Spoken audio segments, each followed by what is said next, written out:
Hey YouTube, it's been a while, but we're back at it.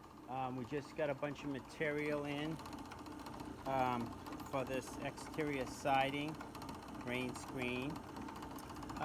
So you know we got this 16 gauge Z-bars, and you know typically somebody would shoot through it with a self-tapper, but the problem is for tear out through wood, it's a sheet metal screw. It has a very fine thread,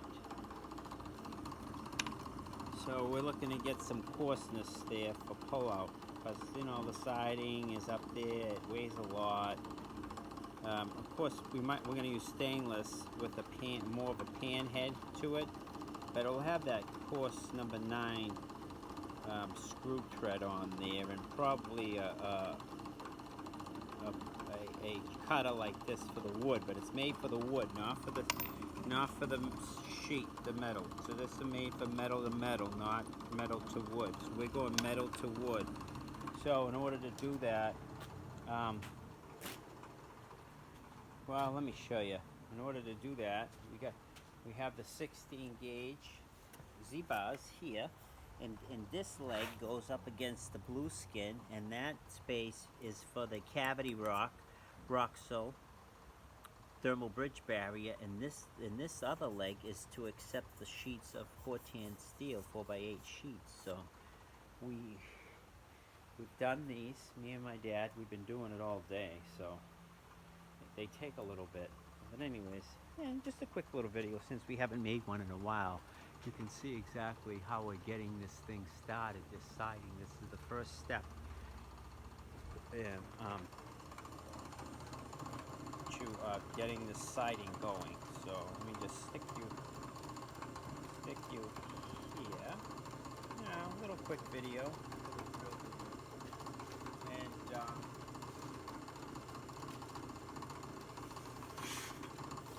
so like this. You know, just hitting the ends. Then there's a little witness mark here that once we screw there, then we'll just go right down the line.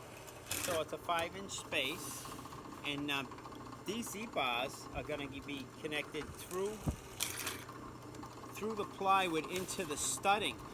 So the studding was put 16 on center for the sheets of plywood, which are the same, 4x8. So the layout kind of mimics the plywood, the finished Cortan steel.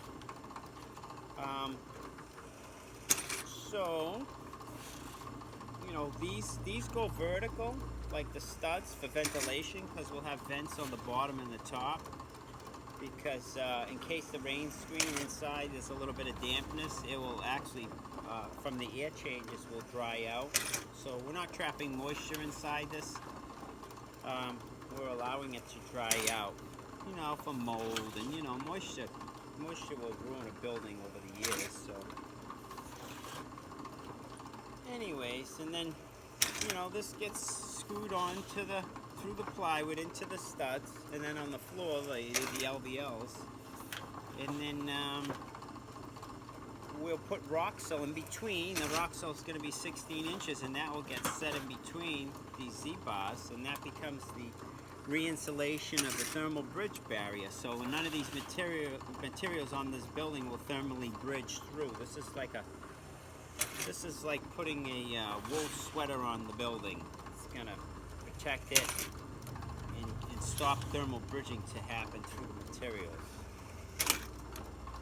Then we're gonna use a sealant material between these Z-bars and the Cortan for electrolysis and for sealing. And everything's going to be, the detail is everything's riveted. So the rivets are 3/16 rivets, stainless steel, and then those are set every 4 inches. So anyways, a little bit of drilling.